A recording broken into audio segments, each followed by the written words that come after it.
All right, so it is my pleasure to introduce Brent. Brent is professor in the Department of Neurobiology and Statistics at the University of Chicago. His research focuses on a combination of nonlinear dynamics and statistical mechanics, with an emphasis on the genesis and transfer of variability in neural circuit. So today, he will tell us some of the related work about cellular mechanisms behind stimulus-invoked quenching of variability. Great, thanks so much. Thanks for inviting me. I think I did speak at Brandeis in person a while ago, but it's nice to come back and see you guys again. So today I want to talk about some older work and then some very recent work that has not been written up and not published yet here. So let's see here. So the way I like to think about this project is sort of the following. I guess I work, for the purposes of this intro, I work 6 days a week. And the way I like to think about the context of the problem I'm working on is on Mondays and Wednesdays and Fridays, I think this is a really important idea. Really, that's for you guys to judge, of course. I shouldn't judge this, but I think that it's important for some of the days. The other days, on Tuesdays, Thursdays, and Saturdays, I think this is super trivial. This is not going to be mathematically very deep. So maybe this is what makes, I think, good wide-ranging theoretical neuroscience is, the combination of something that I hope is important, but certainly is something that can be understood wildly. I think is where I kind of want to fit often here. So of course, all of this importance and triviality is for you to judge, and you should let me know at the end of the talk or in the middle of the talk. Happy to take questions whenever. So I think a lot about neuronal variability, and this is one of the oldest cortical recordings I could find. It's by Lee and Jasper. They're Canadians, which I am as well. They were at McGill, and they were doing single unit recordings in cortex here. And the thing that's very prominent and people have seen over time and time again is that neuronal responses are quite erratic. They're erratic in time, so the time interval between spikes can be relatively regular, and also the fluctuations from trial to trial are fairly impressive as well. So the variability that we see in the nervous system is well documented here. So this is the trial-to-trial fluctuations. This is more of a modern work. This is by Robogoris, Tony Movshin, and Eros Mincelli, really reanalyzing some of Tony's recordings from the 90s. And here they're looking at the number of spikes that a neuron will produce in some trial, that's N, and then a good way to look at sort of normalized variabilities to compute the Fano factor, which is the variance of the number of spikes divided by the expected number of spikes. And over a range of different stimulus conditions. If the dots sort of lie on this dashed line here, then we have a Poisson process, or something that's like a Poisson process, in that the variance and the mean are equal here. In LGN and V1, we tend to get Poisson-like behavior, but once we get to V2 and MT, things get pretty super Poisson. This is a log scale, I'll note you to here on the variance on the y-axis here. So the variability can be quite impressive relative to the mean. This is, again, well understood here. So we can ask questions, should we be surprised? Is this just because physiology is really bad? But that's not the case, right? There's lots of examples in physiology, for instance, cardiac dynamics, where of course there is variability in cardiac dynamics, but it's nowhere near the variability people see in cortex. I think something you guys all know from working at Brandeis because of Yve's work, looking at rhythmic dynamics in the STG. There's, again, variability here, but it's nowhere near the level of variability we see in the cortex. My first love, the weakly electric fish, has a bundle of axons that produces this quasi-sinusoidal high-frequency electric discharge. That's one of the most regular oscillations, I believe, in biology. I think the variability, the cycle-to-cycle variability, is 10 to the -4 compared to the cycle length here. So it's fairly regular. And then people have known for a long time that if you actually take a cortical neuron outside of the cortex in terms of in vivo, put it in a dish, and then replay the same signal over and over and over again, you'll get fairly reliable work. This is reliable response. This is work from Zach Mainen and Terry Signowski that's now sort of well known. So I don't think the answer to why the cortex is, or why cortical neurons in an intact in vivo cortex is variable is because physiology can't figure out a way to not be variable. So we want to look at this. We want to ask, what are the mechanics of this variability? Why is a cortical neuron variable in its response? There's sort of, broadly two ways to think about this. There might be a framework where a neuron is variable because it's inheriting that variability from inputs from outside the network. This is a straight inheritance model, right? A neuron is stochastic because its inputs are stochastic, right? On the other side of the coin here, we might have a scenario where through complex interactions between neurons, you'll get variability that's internally generated. And I want to think of this like a chaotic system, not necessarily like a low dimensional chaotic system like Lorenz attractor, but really more sort of high dimensional chaotic systems like we see in turbulence here. And Chaim Sopolinski, Carl van Rieswijk, Nicolas Brunel, and Zhang Wang have worked a lot, in this area here, thinking about variability coming from complex interactions. So where do we sit? We know the nervous system. It's reasonable to think that neurons get fluctuations from outside. It's also reasonable to think that neurons are embedded in a network with complex interactions. So where do we sort of live here on this axis? So the talk today is going to be broken up into three parts. One, I'll talk about some older work from the lab, talking about how in networks we can get a stimulus-induced quenching and variability that looks like it captures a large chunk of data out there. But then I'm going to present some new analysis of some voltage and current clamp data that disagrees with these network-based model predictions. And then I'm going to propose a very, very simple, this is sort of the trivial aspect of the talk, a very simple solution that for this discrepancy where we can just use a single conductance-based neuron. And again, happy to have interruptions whenever. So let's start here. So Mark Churchland, Byron Yu, when they're working with Christian Shenoy, started to look at the state dependence of variability. So here, this is some analysis they did of some V1 data. I believe this is probably data from Adam Cohen and Matt Smith. And here they're looking at spike train responses of a neuron in primate V1 in response to some drifting grading. And then we see here that when the grading starts at the arrow here, the firing rates of the neurons go up. That's in gray here. And yet we see that the normalized variability, the Fano factor, starts at something that's super Poisson, around 1.3, and then drops here to something that's closer to Poisson, closer to 1 here. This reduction isn't necessarily due to the fact that the firing rate increases. You have a ratio here that since the denominator increases, you might expect the ratio to drop. They subsampled their data so that they were only comparing firing rates that really weren't changing between spontaneous and evoked, and they still get the same effect here. So this really is because the variability, the numerator in the Fano factor is being quenched in their data. This is what's happening in V1.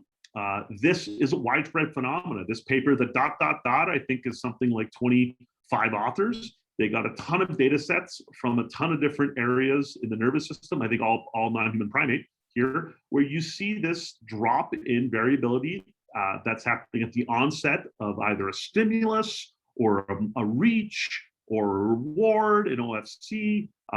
In any brain area where there's an evoked state, it tends to be that the variability is quenched here. This is a widespread phenomenon. So when Byron and Mark analyzed this data, they wanted to think about it in the following sort of framework. They said, well, really, they wanted to look at spiking variability as being the composition of two sources of variability. There's the classic sort of variability, which is sort of Poisson noise. We think of neurons as point processes where the likelihood of producing a spike is some random process here, the Poisson process being sort of the canonical framework.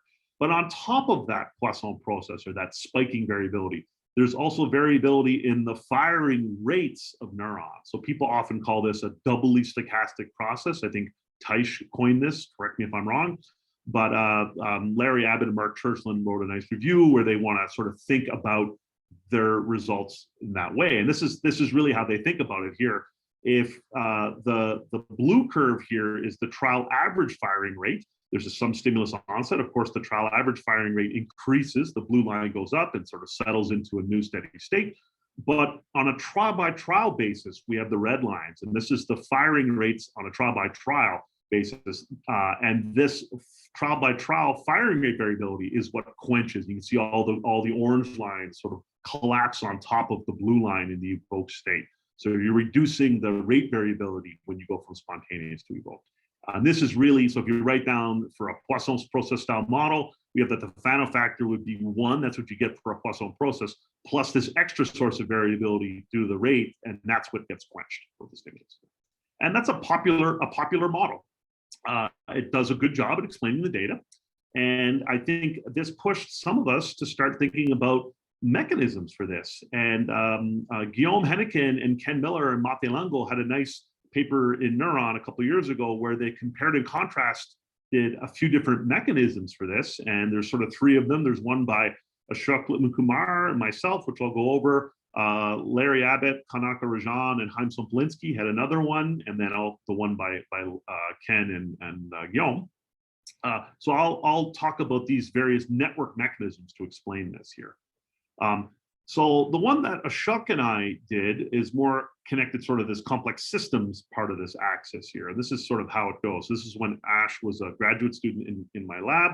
What we did is we compared networks that were sort of more vanilla balanced excitatory inhibitory networks where the connectivity within the network was just Erdos-Renyi, so there's no rhyme or reason. Excitatory neurons connect to any other excitatory neuron with the same probability, same goes for inhibition. We compared that to scenarios where we did assemblies or clustered connectivity within the excitatory population. So here's an example of sort of 3 clusters in the graph here.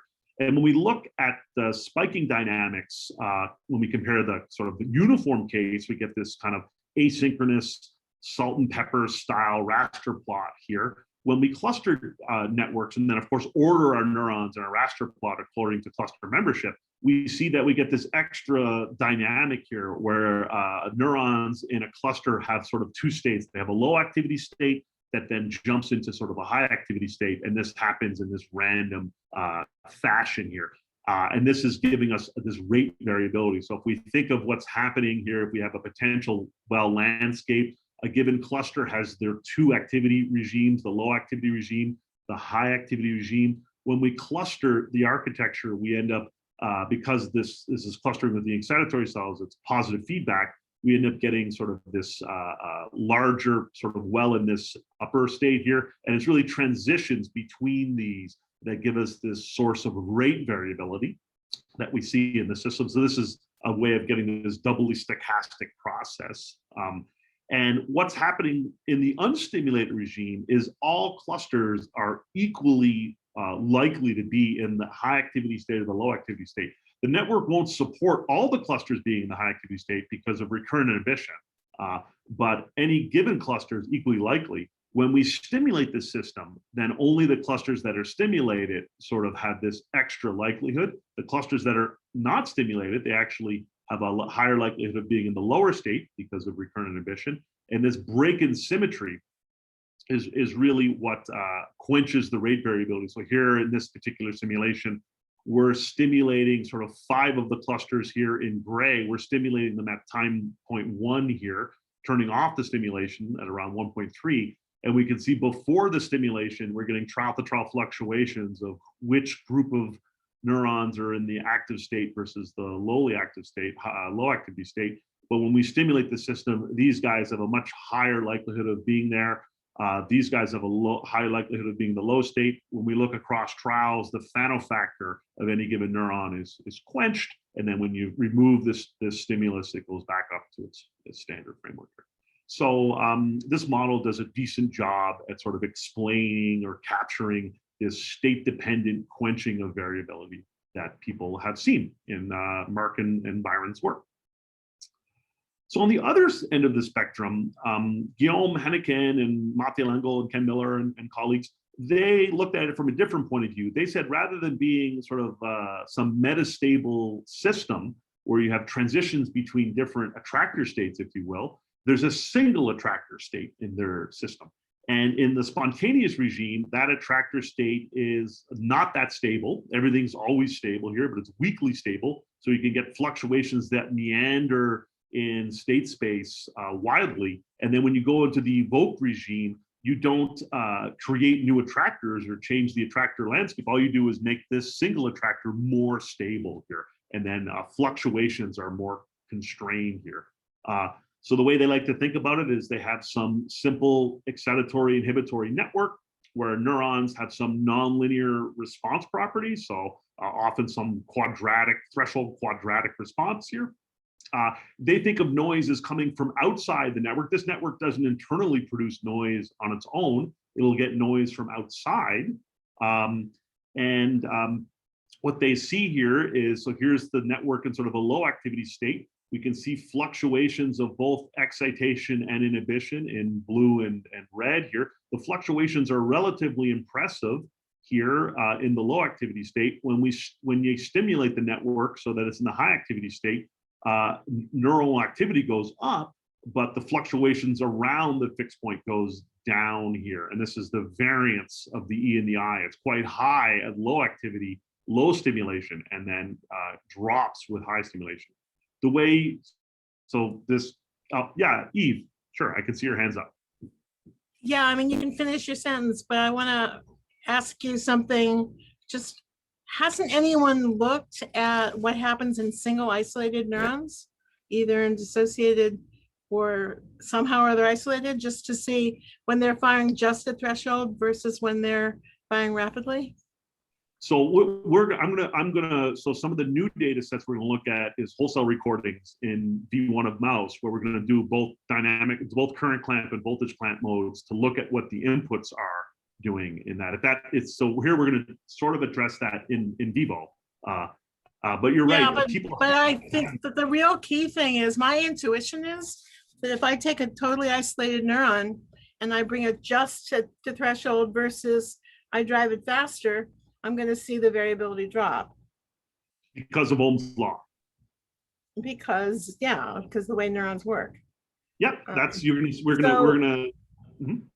So I mean, if it really is an intrinsic property of a single neuron in isolation, which isn't to say that it can't also occur by network mechanisms, but I think it would be really important to know exactly what fraction of this could be accounted for just on the basis of how fast you're driving the neuron in isolation. Absolutely. So that you're jumping ahead as expected, 4 or 5 or 6 slides here. Right. So so these models here that both Ashok and I did, and Ken, and then also Larry, these were strictly network mechanisms. So the neurons themselves didn't have interesting properties that would quench variability on their own.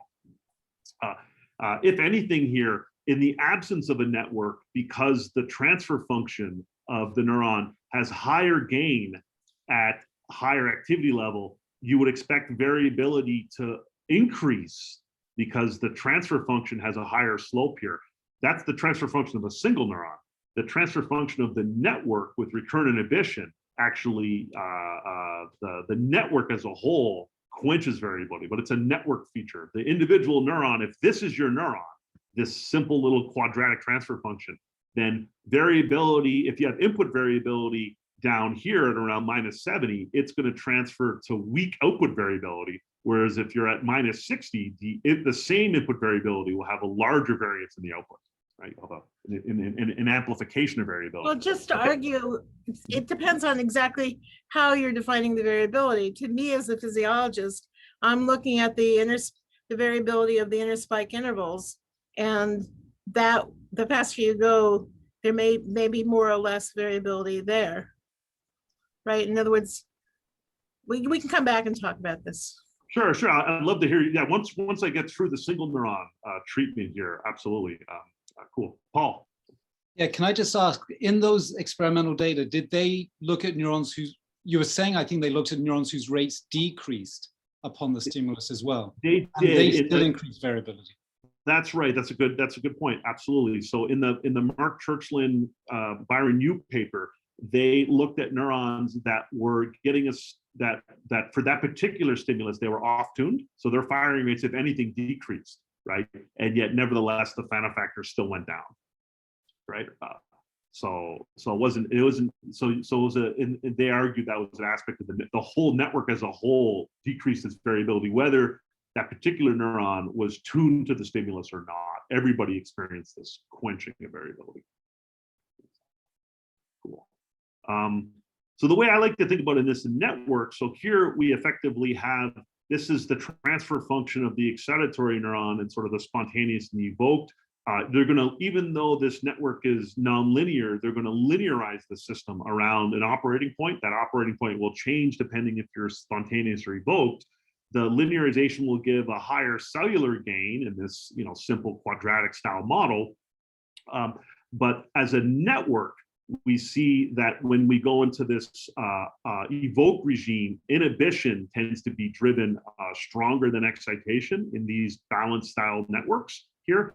And the overall stability of the network, so it has, in this particular network, it'll have two eigenvalues, and the least negative eigenvalue is here, and it's still more negative. So the network is better at damping input fluctuations in the evoked state, because recurrent inhibition is doing its job at stabilizing the system better in the evoked regime than it is in the spontaneous. It's not really needed to be used in the spontaneous regime because activity is so low. And population variance goes down because of this. So it's this recurrent inhibition that's better stabilizes the network. That is why fluctuations from the input are less, they're dampened in the transfer to output here. Those are sort of two different network models. One where you have sort of this hopping across a bunch of different network states that gets kind of pinned into one of the states that's here, or a stochastic network here that has one attractor state that just becomes more stable in the evoked regime. Both of these are network style mechanisms. And they both do this through the sort of same common feature that if we want to think of this, oh yeah, sure, Jonathan. I was wondering, now just before you go to something else, so the two patterns that you showed, the two explanations that you proposed, they create different micro patterns, right? When you look at the spiking patterns, I think the first one that you showed is you have switching between different modes of the network. And when you present the stimulus, you no more have the switching. And so your variability, I don't know if it's fair to say that, the variability decreases because you only have the variability of one pattern, and you don't add the variability that arises when you switch from pattern to pattern. Whereas the other one is like, if you have these attractors, it kind of means that your attractors become more deeper and the fluctuations are smaller. So is this something that you could see in the recordings and kind of identify? Absolutely. So there you would look at sort of population covariability, and that was one of the in Mate and Ken and Guillaume's paper. They sort of argued for their mechanism as being a better way to think about it, because it captured sort of this attractor network framework tends to give strong anti-correlations because of competition between attractors, whereas in their network, there really isn't a signature of anti-correlation. And when you look in covariance matrices, in a lot of data sets, you don't really see strong anti-correlation between neurons, at least in V1, you don't tend to see that. So that was why they were arguing for their mechanism here. I'm gonna argue that neither mechanism works in a second here I don't know if we're rejecting them, but looking at a common prediction that all of these models make. And the prediction is that really, if we have this doubly stochastic process here, if we want to, all of these network models have this property that if we think of the synaptic input into a neuron, this input, if these spike trains coming in from some presynaptic population, these spike trains or spike times are variable. If we look at how the variance of the presynaptic activity turns into variance in the postsynaptic current of a neuron, then we sort of get the following. If we just think that things are Poisson, then we have this decomposition into the Poisson variability. That's the second term, and the first term is the variability of the firing rates of that that point process is the first term. And really, in these models, the reason why the Fano factor is going down is because the variance of R is going down. And in most cases, or in all cases, you can show that that's because the variance of the input currents goes down. That's a little bit of math, but all that really says is that in this network of sort of perhaps uninteresting neurons, so a neuron in a network is only a reflection of the dynamics of its inputs. And if we want to see variability of that neuron's output be quenched, it's because the variability of its input is quenched. And then these network models, we have to get a self-consistency relationship to solve these. So then that neuron's output is someone else's input. We write a self-consistency down. But we see that the reason why a single neuron's output spike train variability is quenched is because its inputs are quenched. That's it in these kinds of networks. All right. So let's do some analysis of some wholesale data to ask if that's happening. So this is more recent work from Cheng Huang, who was a postdoc of mine. Now she's faculty at Pitt, and Helena Desnik and Julia Viet, when Julia was a postdoc in Hillel's lab, they did the experiments here. So here's some multi-unit recording that Julia did in mouse V1 to drifting gratings of different contrasts. And here we see the firing rates of these layer 2-3 V1 neurons. Their firing rates increase with the contrast of the stimulus, unsurprisingly. Their Fano factor also goes down. So these mice work like monkeys in this case here. And we see that the Fano factor, definitely goes down as a function of contrast here. So it just says that mouse V1 is like the other data sets here. What has been seen before as well is that when you do wholesale recording, we see that the average membrane potential definitely increases with contrast here. So it's a sort of a low state here where we've taken this to be 0. We see almost a 10 millivolt increase in the mean membrane potential when we have high contrast versus just a few millivolts with low contrast. And the variance, the fluctuations in the membrane potential actually are quenched here. So this is non-normalized. This is just raw variance, right? This is unitness. So there's no Fano factor here. We see that the trial-to-trial fluctuations in the membrane potential go down. And here's sort of the scatter plot. So this makes sense with the input variability going down, and that's why the output variability goes down. We see that the memory potential variability is indeed going down here. So then you would expect spiking variability would also drop because of that, right? But then if we shift to current class, sorry, Paul, go for it. Yeah. Sorry to interrupt. Just a question, how you measure the variability in a neuron that's spiking at the same time, because clearly it's kind of going to some sort of reset up to maximum. So is this filtered over like 10 milliseconds or something, and then they look? So we typically cut the spikes out. The bad part and the good part of working in mouse V1 is these firing rates. Look at them, like 6 hertz. They're not like some gorgeous Tony Mobshin 50 hertz firing neuron, right? It's 6 hertz when the input's really driving it, right? So when we clip these spike trains, we're not doing a lot of clipping for this, right?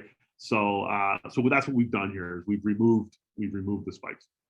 Cool. But can I just ask exactly Sure. What are you calling the firing rate? Because when you depolarize the cell, it starts firing. It doesn't go to a fixed firing rate. It shows all sorts of spike rate adaptation and all sorts of changes in firing rate. So calculating a firing rate is a really non-trivial effect. And so I guess I'm a little confused by how people are calculating the firing rate and whether the way they're calculating the firing rate is influencing all of these conclusions. So firing rates here are across trials. So they choose a window. So in this particular case, I think Cheng, you chose a window of 50 milliseconds. So here we're counting the number of spikes that occur in 50 milliseconds with a window centered at this time point. So it's across many, many trials. It's not dynamically in time. Of course, here you can definitely see the adaptation that happens temporally here, right? You get this sort of, and whether this adaptation is happening in the neuron itself or whether the thalamocortical synapse or actually in this case, the synapse coming from layer 4 is depressing, we're not sure. But the firing rate is calculated over trials, not over time. Right, but if the firing rate over time is changed, depending on, each anyway, we can go back and talk about this. It just is, I just am concerned that there's stuff that in a sense is being folded together that shouldn't be. So here, when we look at Fano factor, we also have sort of the timestamp here. So the Fano factor, each of these Fano factors are computed basically by taking this firing rate and then dividing it, or taking the variance computed at a time window centered here over 50 milliseconds. And we just take that variance divided by the firing rate, and then that's how we get the Fano factor here. So it's a temporal, we're just having a sliding window across our time axis here, but any statistics are happening across trials. So I don't think it would be fair to do a time average here, because this is non-stationary. The firing rate's clearly higher at the beginning of the trial It's than clearly it is at not the fair end to of the do, yeah, you can't do it across a long transcript. Anyway, go on. Cool. Sorry, thanks. These great questions. Cool. So this is what's happening. So this is in current clamp mode. We see that sort of as expected, the excitatory conductance goes up with the contrast of the stimulus. So too does the inhibitory conductance. It goes up. But now if we look at the variance of that conductance, the variance of the conductance also goes up, right? This is what you'd expect if these presynaptic excitatory and inhibitory pools were Poisson processes, because their mean goes up and their variance goes up. But where's the quenching of the rate variability that was supposed to be there? So this is sort of a bit of a wrench here. So here we can see that even though the variability in the voltage is going down, the variability in the excitation and the inhibition that drive that cell is going up, right? And that starts to put a wrench in this kind of these purely network-based models where a neuron's output variability is a strict reflection of its input variability. Here we see, at least at the level of excitation and inhibition, the input variability goes up, and yet the variability in the memory potential goes down and the variability of the spiking goes down. So there's this mismatch here that started to get us to ask questions. So we should take this slowly here. So if we're in a linear framework where we say basically the variance of the memory potential, let's just say it's a linear combination or linear sum of the excitation and the inhibition, then that means the variance of Vm is this. You should decompose this using the sort of the variance rule, where we have the variance of the excitation, the variance of the inhibition, but then we of course have to also talk about the covariance of the excitation and the inhibition here as well. If we sort of write this down in a simple framework, we'd have something that looks like this.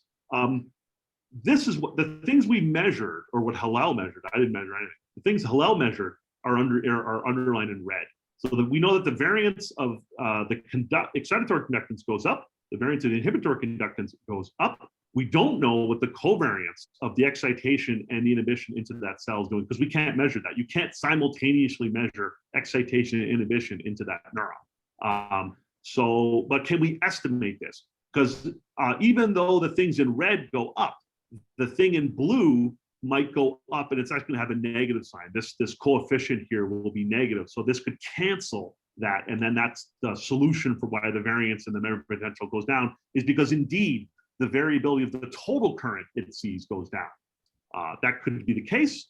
So can we estimate this? So what we did is we said, okay, well, since I can't measure this directly, can we estimate what this covariance would be from the multi-unit recording? We have these two data sets. We have the whole cell data sets, and we also have the multi-unit recording data set here. So if we assume that the conductance for some species here, alpha is a placeholder for excitation or inhibition, that a neuron's excitation comes from recurrent interactions in layer 2-3, as well as feed-forward inputs from layer 4 here. That's true as well for inhibition. Then we are able to measure the covariance between the excitation in a given layer and the inhibition in another layer. We can measure this from the spike train recordings, and we need to estimate what these coefficients are, what the number of inputs into a cell and the strength of a synaptic input into a cell is. So if we just say, look, a neuron's going to have a certain percentage of its excitatory inhibitory input coming from layer 2-3, right? This is the stuff in the numerator here is just the stuff coming from layer 2-3. The denominator here is the sum of layer 2-3 and layer 4. So this P is some percentage or ratio of input from 2,3 relative to total input. We can measure the average conductances from the whole cell data. We can measure the average spike counts from the multi-unit data.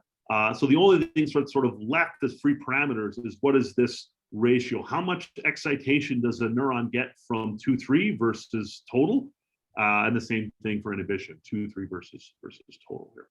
So we look at the whole cell, the multi-unit recording data, we see that the covariance between excitation coming from 2,3 and inhibition coming from 2,3, or excitation from 2,3 and inhibition coming from 2,4, layer 4, these do go up. So there is some tethering of the covariability of the excitation the neuron gets and the inhibition the neuron gets, as long as the excitation is from 2,3. That's not really true in layer 4. This is somewhat expected. Layer 4, people have shown that layer 4 is relatively asynchronous compared to 2,3. If we look at trial-to-trial co-fluctuations across the population, layer 2,3 is non-zero. Layer 4 tends to be much more asynchronous. So this is maybe somewhat expected. But here's all the things we need to plug into that, that little simple theory. And if we want, so here now these are two free parameters: the percentage of excitation a neuron gets from 2,3, the percentage of inhibition it gets from 2,3. And here in that simple little linear model, what we're plotting in color here is the minimum of the variance in the evoked state divided by the variance in the spontaneous state. We want this number to be less than 1, right? We want the variance of the voltage in the evoked state to be smaller than that in the spontaneous state. 1 is the little white line here, and that means we have to live somewhere up into this upper corner here if we want this data set with a simple linear model to capture everything. This is kind of where we live. People have estimated these wirings. This is really where mouse V1 lives, is over here. So a simple linear voltage model, even though excitation and inhibition are correlated, can't capture this data here. So this is sort of our somewhat carefuler rejection of a simple linear voltage model with a fixed input resistance. So happy to answer any questions here. If not, the final part of the talk is this trivial aspect here, which I hope addresses some of the wrenches we brought up here. We're good to continue? All right, great. So let's look at this whole cell data again. This is the autocorrelation of the memory potential.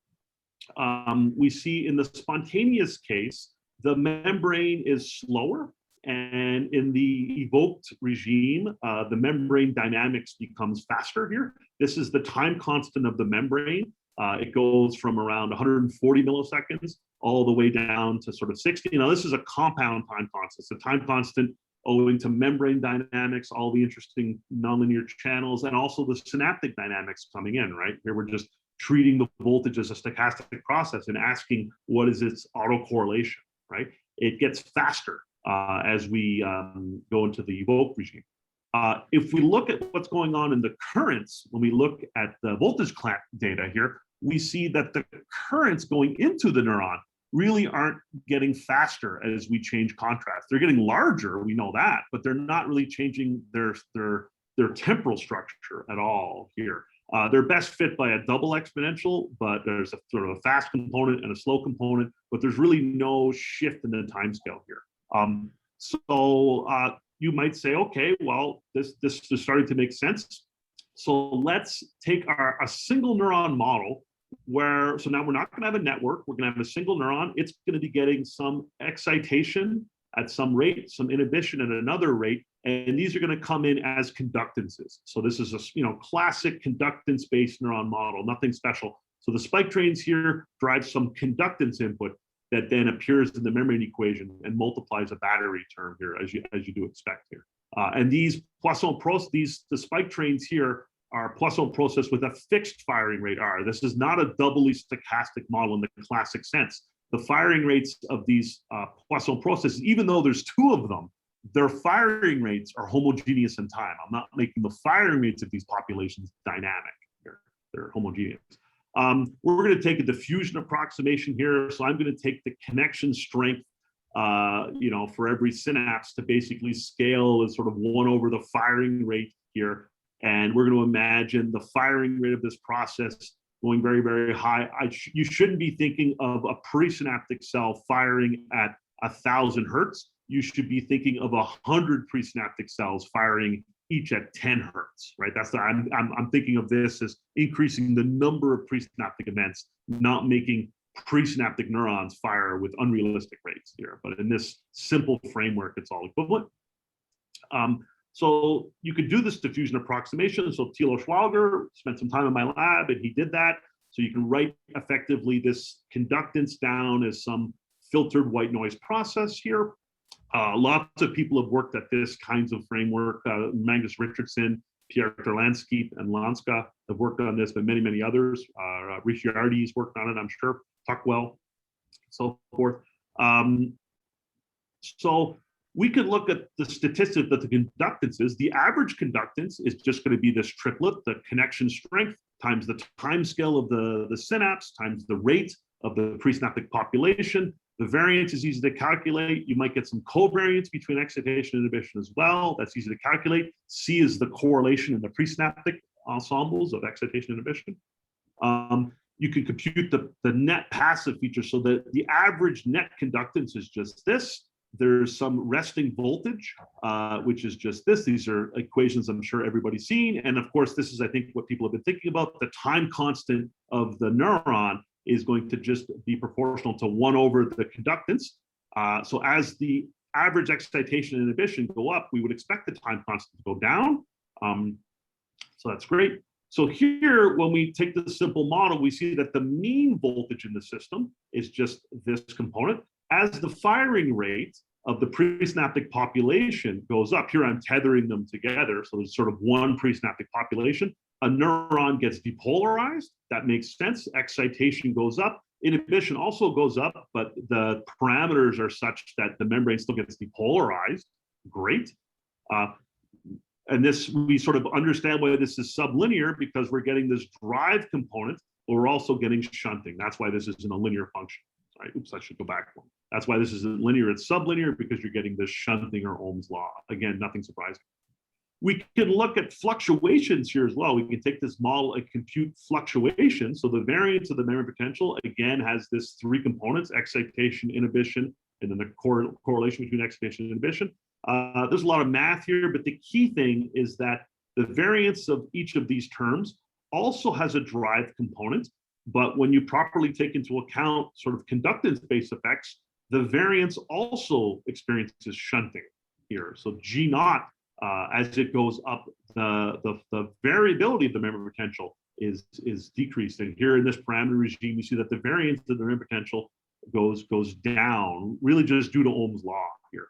So here we have in this simple little model, no network, that we can have that the variance of the membrane potential goes up, and yet the variance, the mean of the membrane potential goes up, and the variance of the membrane potential goes down here. And this is something that Magnus Richardson made note of, that in conductance-based models, you can have that the mean and the variance of the voltages are untethered. One can go up, one can go down. In current-based models, you can't do this if you want Poisson inputs. If the mean goes up, the variance goes up as well there. So that's not possible there. But this is what sort of captures that key effect that we see in Hillel's data here. And if we looked at the individual currents, their variances will also trivially go up as well. So this simple model sort of captures the widespread aspect. And then here, when we go back to this little plot here, if we're allowing the input resistance or the overall conductivity of the neuron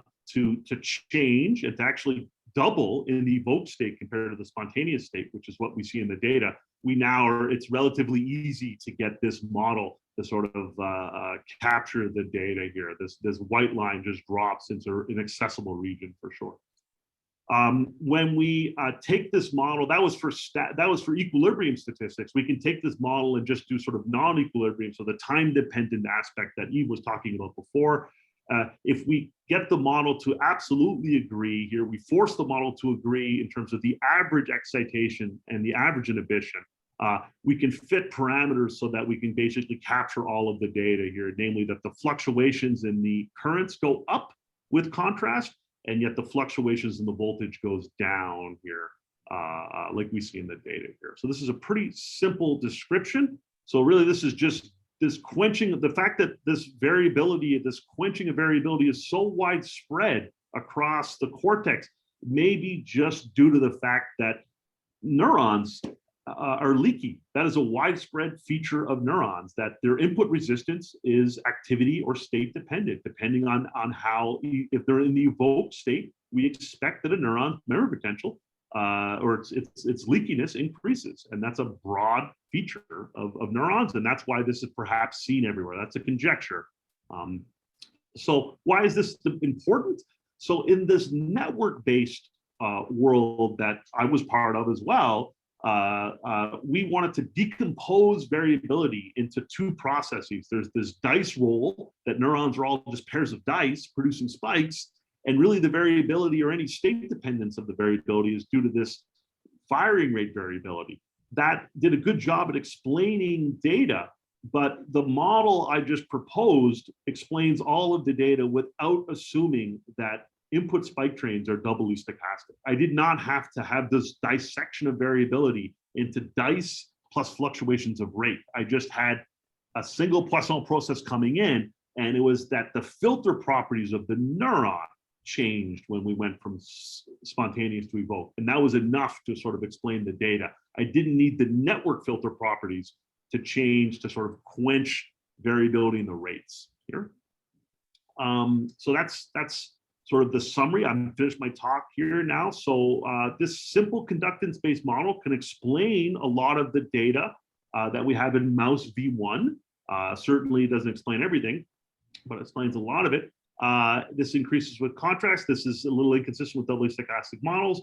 I have graduate students now sort of looking at this effects in conductance-based networks. I'm not suggesting that the brain is unconnected, but it's sort of, we now want to know what network-based dynamics, how does it interact with this? And just to finish before I get to Eve's question, this was work that was done in large part with Cheng Huang in a collaboration with both Ken Miller and Larry Abbott. So this is part of a large U19 that Ken and Larry and Hillel and I are working on together. So that's where we're at. Thanks so much for your attention. And I'm happy to answer some good questions here.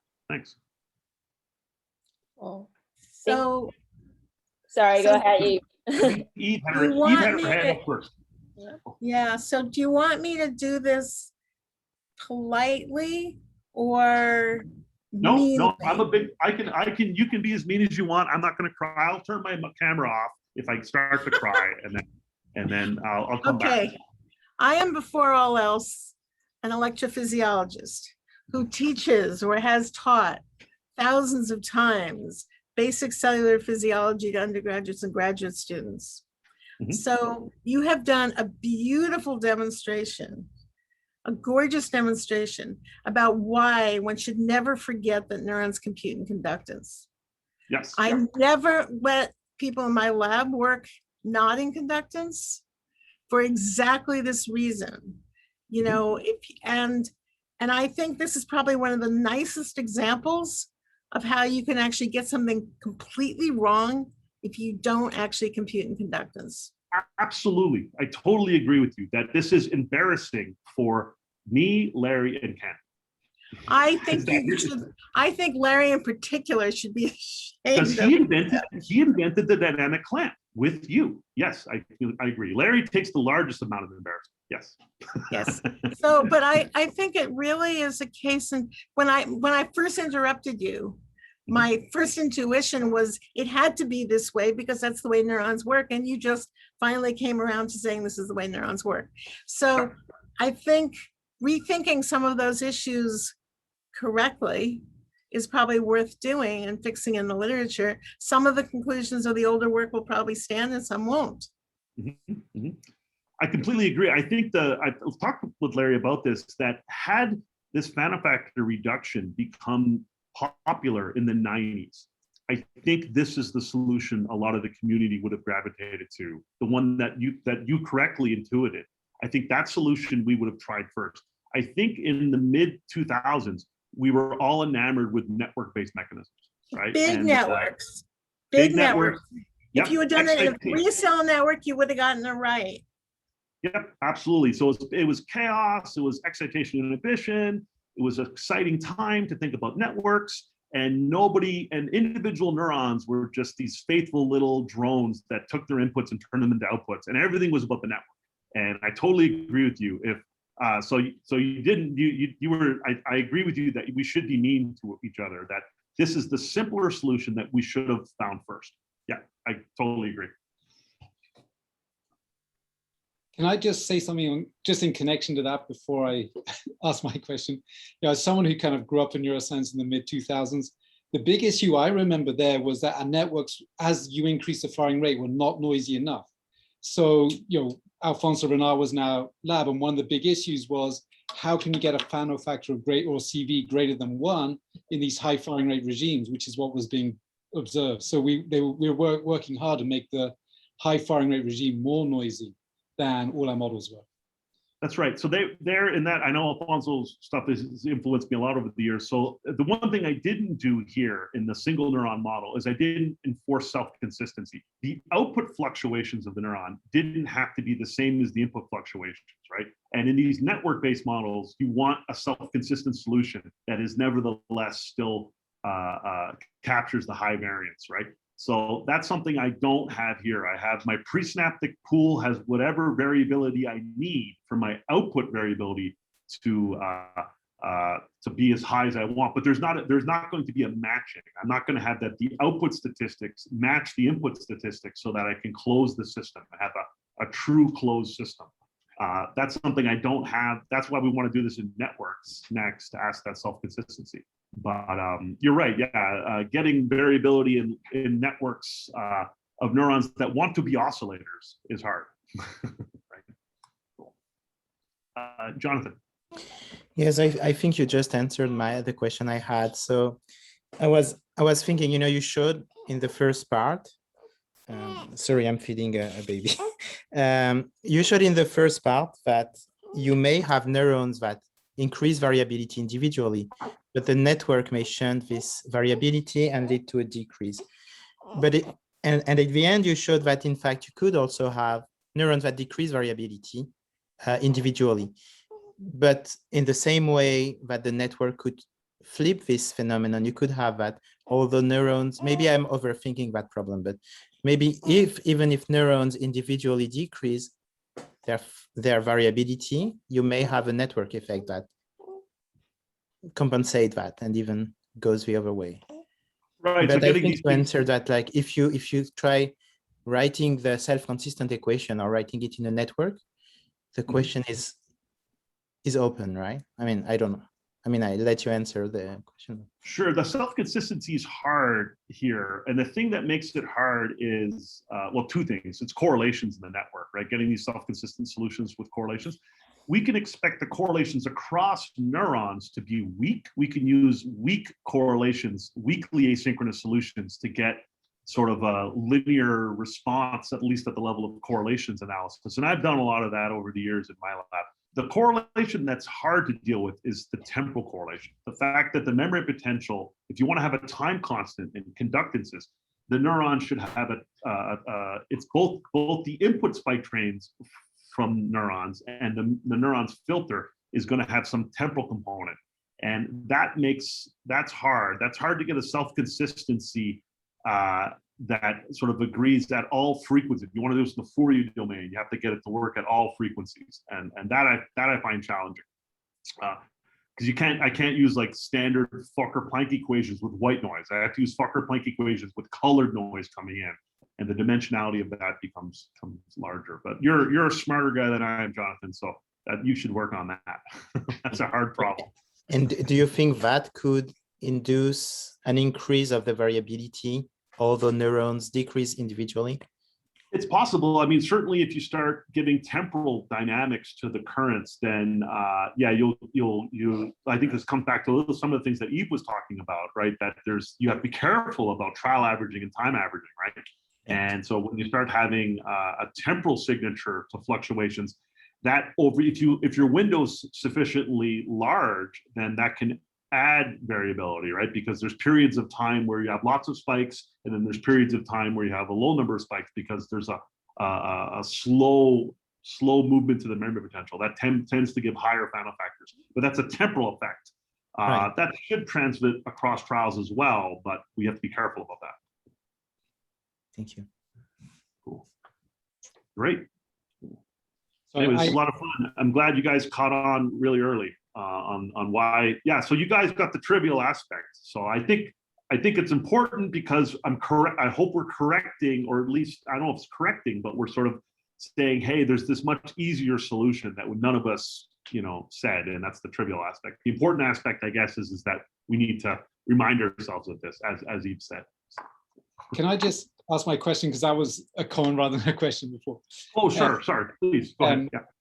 So I think I've got the intuition, but first, just to check, because when you set up your final simulation, you kind of set it so that the connection strengths were inversely proportional to the square root of the input rates. Yeah.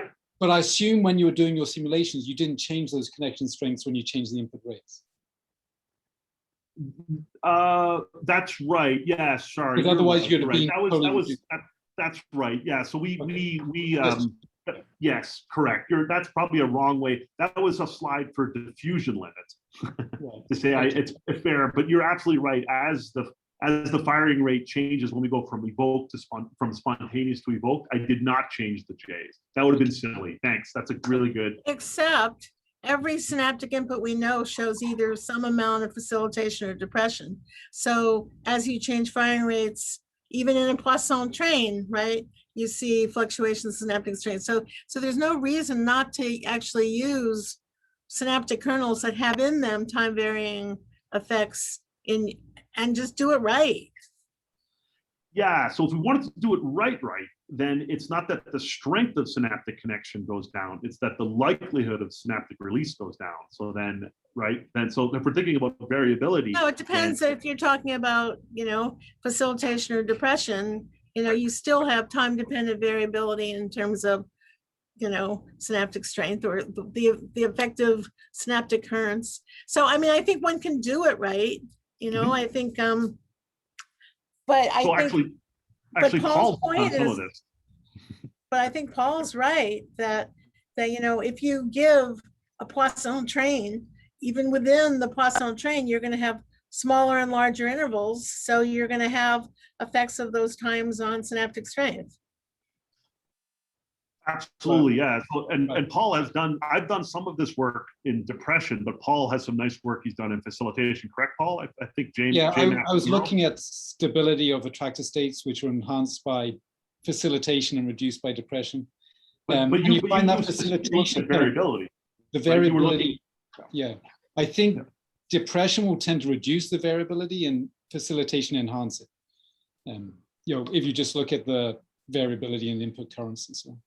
Right, but everything we did here was with fixed J. You're absolutely right. We should, have J be history dependent, right? But I mean, the problem is, and I think the essential problem is that very few people have actually measured the dynamics of synapses correctly over ranges of frequencies. So going back to the old days, Larry and I published a really, in a way, very simple and also in a way banal but useful discussion about how you can pick out the kernels that capture all the dynamics of an input synapse using the right kind of stimulation. So instead of doing paired pulse facilitation, people should just actually measure those kernels. And then you have something you can put in your models. And so, it's possible to do this approximately right. Absolutely. I think it's harder to have a self-consistent theory because there's just more things need to get consistent. But certainly in simulations and if we work hard enough in theory, we can put that in. And you're right. I'm ignoring a source of variability and when I fix the synaptic strength, and for some synapses, well, and I'm going to let you go in a second, but it's for some synapses. The change to synaptic strength can be very large and can happen in a very few number of spikes. So, you can have facilitation index, which could be 10. You could go increase or depression index, which goes in 3 spikes from a millivolt to 0.3 millivolts. And so that, and other synapses will be relatively constant, right? So you have the problem that the synaptic dynamics are very synapse specific. And so if they're not measured, so, you have a choice of what kind of synaptic dynamics to look at, because almost certainly all the synapses you're interested in have not been studied. True. Yeah. Exactly. Absolutely. And at least in our theory, we are matching the overall net mean conductance and fluctuations of the conductance. We're doing that by assuming the synaptic conductances are fixed, which is probably false, but our model at least is capturing the correct net statistics of the input conductance. Well, maybe if you're averaging, maybe if you have 100 inputs and they all are showing facilitation and depression, that by the time you average over 100, it doesn't much matter. It might, yeah, we certainly know that that's probably a part true for the variability, because that the variability that this plasticity, whether a vesicle is there to be released or all of that's independent across synapses, right? So that will contribute there. But at least in our model, we were able to, with fixed J's, capture the right mean and variance of the conductances. But probably if we had varying J's, then we would have to refit the other parameters, right? So that's a good point. Cool. Great, thanks a lot. Great. Thanks for inviting me. A lot of fun. Okay, see you guys. I'm going. Have a good Bye. day. Bye. Yeah, everyone. Nice to see you. Nice to see you too. Bye.